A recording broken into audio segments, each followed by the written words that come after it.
Here are a bunch of problems that you need to work. So I'm going to pause the video, give you 20 minutes or so to work on them. So go ahead, pause the video, get started. Now welcome back. We're running again. Okay, for the first one, is this a difference of squares? Yes, it has excuse me. It has a subtraction and it has two perfect squares. So it's going to factor into x minus 6 and x plus 6. So x equals plus or minus 6.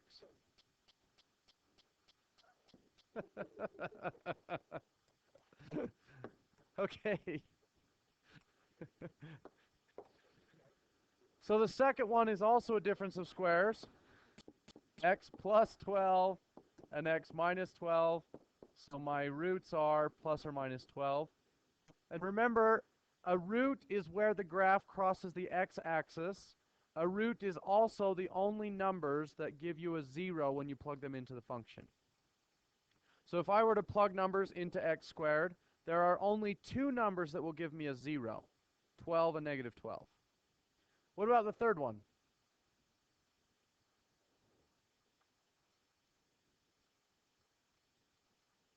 The third one is prime. How come? Well, if I tried to factor it, I would have x minus 4 and x plus 4. What's wrong with that? Negative 4 times 4 is not positive 16. So this is wrong. Well, what if I change them both to negatives? Right, so if they're the same, is negative 4 minus 4 0? No, so there would be a term in the middle. There'd be a negative 8 there. If they were both plus, we have the same problem. So this one is prime. There is no such thing as a sum of squares factorization. Well, that's not totally true, but none that we know of yet. Okay. Also, if you look at it, what number could you plug in there to get a 0? Well, if you plug in 0, you get 0 times 0 plus 16 is 16. What if you plug a positive number in there? What's a positive times a positive? Positive. So if I took a positive number and added 16 to it, can I get 0? No. Okay? What if I plug a negative in there? Negative times negative is also positive, and a positive plus 16 is still a positive. There is no way to get a 0 using real numbers. Now, imaginary numbers are a different story. Okay, so what did you end up getting for this one? Did Brindler eventually figure it out, or did somebody tell you? Oh, cheater. Positive 4 and positive 15. So my roots are negative 4 and negative 15. We should have this kind down, right? This stuff's pretty easy. I know on this one the signs are different. Factors of 96 that add to be negative 4, 12, negative 12, and positive 8. So my roots would be 12 and negative 8. Those are the only two numbers you can plug in to get a 0. The last negative means they're different. The biggest one. Because when the 12 and the 8 fight it out, the 12 won. But then when you switch it to go to the roots, then the roots are opposite. Yeah.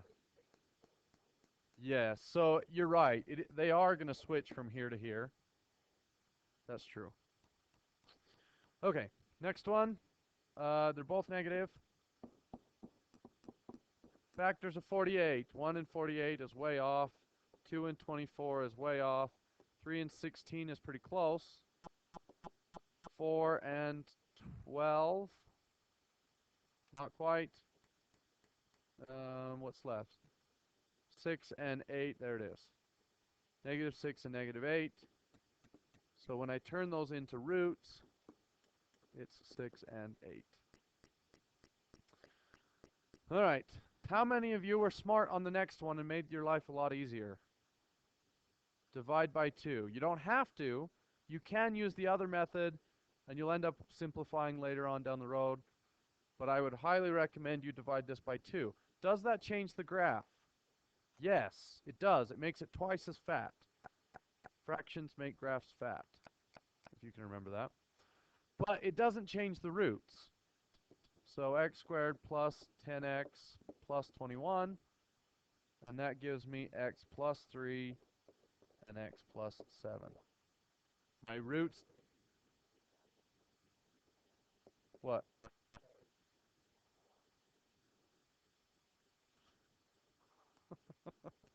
I'm glad that works in your head, Connor.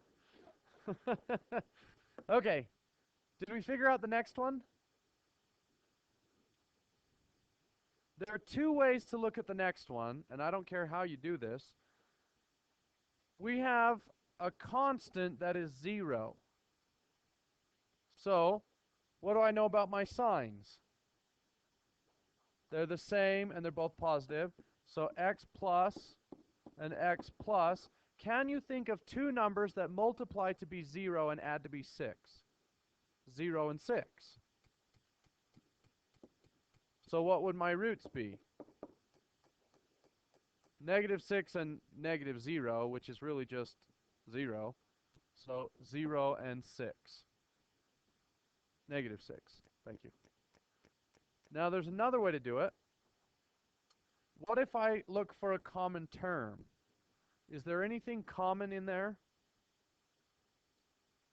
They share an x. If I pull out an x, what's left? X plus 6. And if I set both of those equal to 0, what number makes this 0? This one is negative 6. What about that one? If I set this equal to 0, it's already 0. So whenever you're missing a constant, we know that the y-intercept is 0. So if the y-intercept is 0, then one of the roots is also 0, and the other root is negative 6. So whenever you're missing a constant, one of your answers is going to be 0 every time. Okay, just like this one. What can I pull out? A 4 and an x. What's left? X plus 3. If I set this equal to 0, I get x equals negative 3. What if I set this one equal to 0? 4 times what is 0? 0.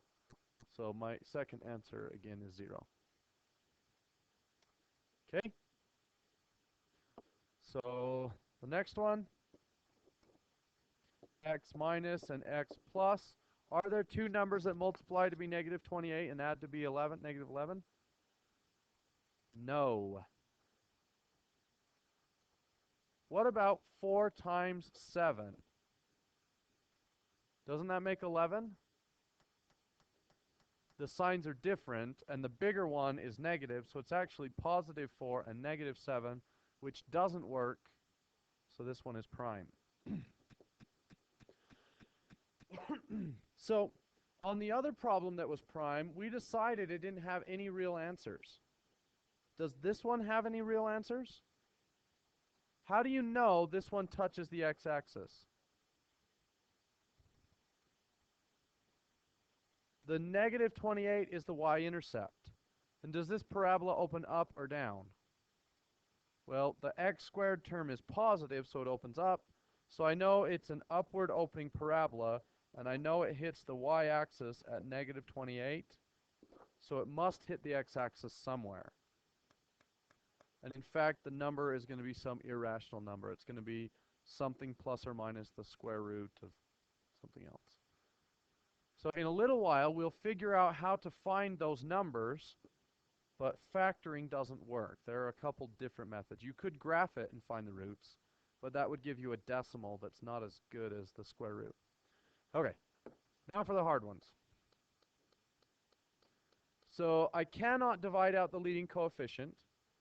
So I'm going to multiply the first and last term together, and I get negative 40x squared. Now I want to use the factors of negative 40 to create a negative 18.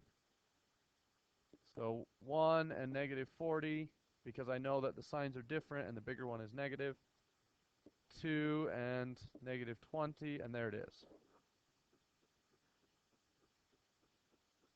Now we rewrite the equation, but instead of negative 18x, I split it into 2 and negative 20. So 8x squared, then I'm going to put these in, plus 2x minus 20x, and then bring down the negative 5.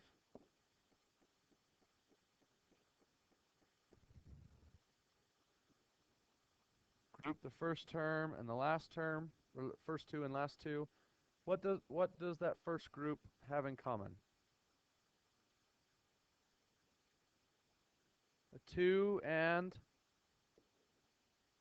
an x. What's left over? 4x plus 1. What does the second group have in common? Negative 4. And I'm going to have, oh, sorry, negative 5, thank you. Negative 5, which gives me 4x plus 1. Did I do it correctly? Yes, because this set and that set match. And that's my first factor, 4x plus 1 equals 0. What's my second factor? 2x minus the 5. Set that one equal to 0. The first one, I'm going to subtract 1 and divide by 4. So x equals negative 1/4. For the second one, I'm going to add 5 and divide by 2. So 5 halves. Those are my roots. If your roots are fractions, if they're rational numbers, decimals that end or decimals that repeat, it's always factorable.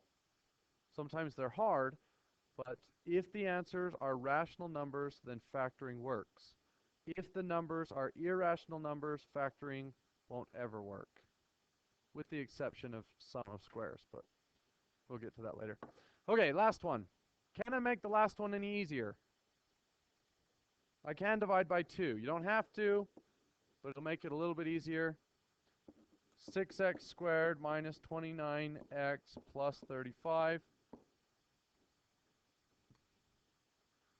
So I multiply those and I get 120. No, wait. 210. Right? So 210x squared. What do I know about the signs? This one tells me they're the same, and this one tells me they're both negative. So 10 and 21, that doesn't work. 15 and... How many times does 15 go into 210? 14. That's it, right?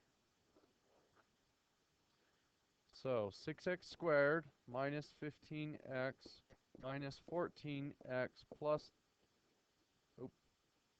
35, that's right. So I look at the first group, I can pull out a 3x. If I divide each of those by 3x, I get 2x minus 5. What should I pull out of the next one? They share a 7, but 7 won't work. Negative 7, how come? Well, when I write this parenthesis, I want this one to match that one. If I pull out a 7, then that would give me negative 2x plus 5.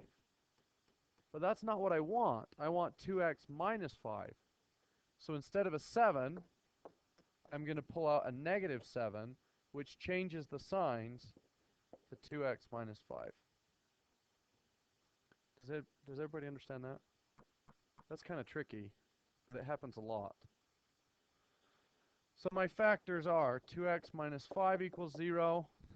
And then this and this create my other factor. 3x minus 7 equals 0. In each of those equations, I solve for x. So add 5 and divide by 2. So x equals 5 halves. On this one, I'm going to add 7 and divide by 3, so I get 7/3. All right, your assignment today is 1 through 15 on this worksheet.